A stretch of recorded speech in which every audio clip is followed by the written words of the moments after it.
Hello, thanks for dropping in. So I have moved this 8296 into position. I've connected it to the IEEE cable that is connected to the disk drive.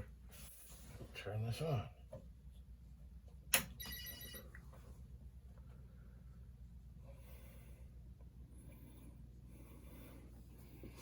And the drive was on. All right. I'm going to turn the drive on.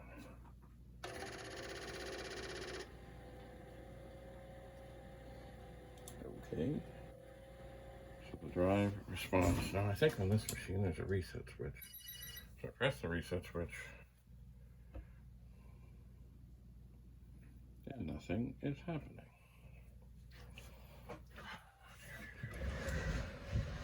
Alrighty. I can't imagine that both of these cables would be bad, but anyway, here we have a machine. I know that I have used this before to talk to disk drives.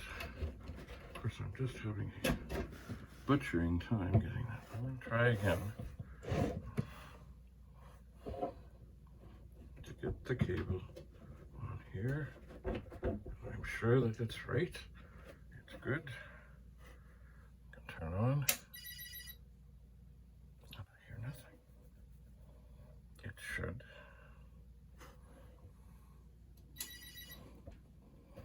It should be doing something.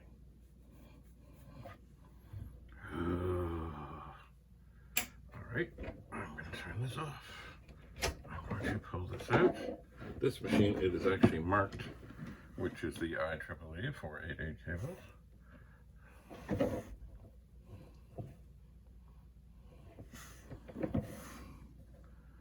I'm going to try wiggling this again. One more time.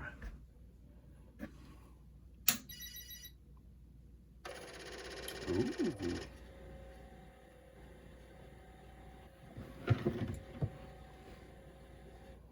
That sounds better. All right. I don't like turning this on and off too much, but I'm going to. Good. That responds nicely.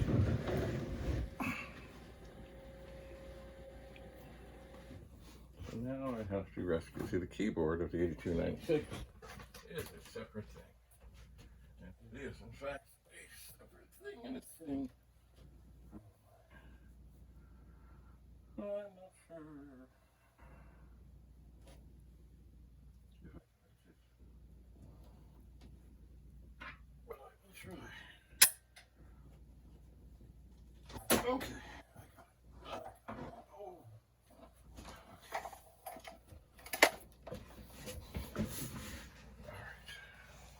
Hello, Penny. Yes, Penny.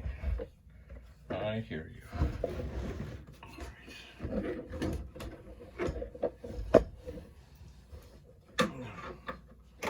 The keyboard cable fits in the front of this. But of course, it's kind of recessed. And it's hard to see which way it goes. Hello, Penny. No jumping, Penny. No jumping for Penny.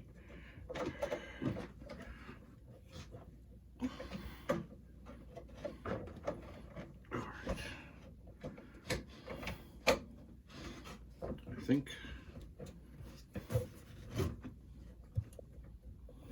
think the keyboard is attached.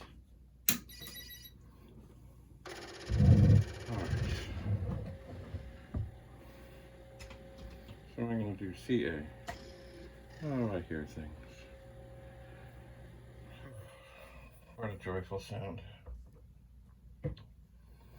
Alright, so the disk drive is responding. This keyboard works well, so I can type things in like print DS string, which will print the error message that the drive is trying to display, which indeed says read error. This is not surprising. There's no disk in there. Anyway, enough for now. need to find some discs and try and do some other things, and I'll test some more cables, and stay tuned. This too will get sorted. Right, Penny? Right, Penny. All right. Bye for now.